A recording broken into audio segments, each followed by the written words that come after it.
a week, if you can believe it, since those historic tornadoes rolled through parts of the WMTV 15 News viewing area. Residents continue to recover from the damage left behind. WMTV's Tyler Peters joins us live from Evansville. Now, Tyler, you spoke with residents who are still trying to live on their farm despite severe damage to their home. I'm just outside the auditorium here at Evansville High School. This is where a community meeting took place earlier this evening, giving residents an update on recovery efforts. A few dozen people from the community did show up tonight here at this meeting. We also spoke with an Edgerton family that was here tonight. It comes after much of their farm was destroyed from the tornado exactly a week ago to the day.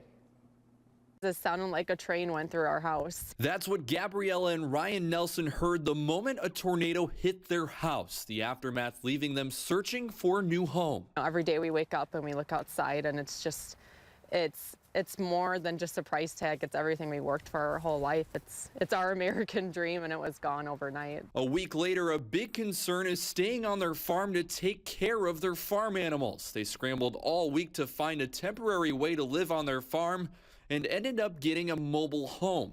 I busted out in tears because I felt so blessed just knowing me and my kids and my husband will have somewhere safe to stay. The Nelsons have 15 goats, 4 of them pregnant and due within the next couple weeks. We were worried about the stress for them, and us being farmers, we really try to make sure our animals are at the utmost care. So I might not have sleep, but I want to make sure that they're healthy and safe.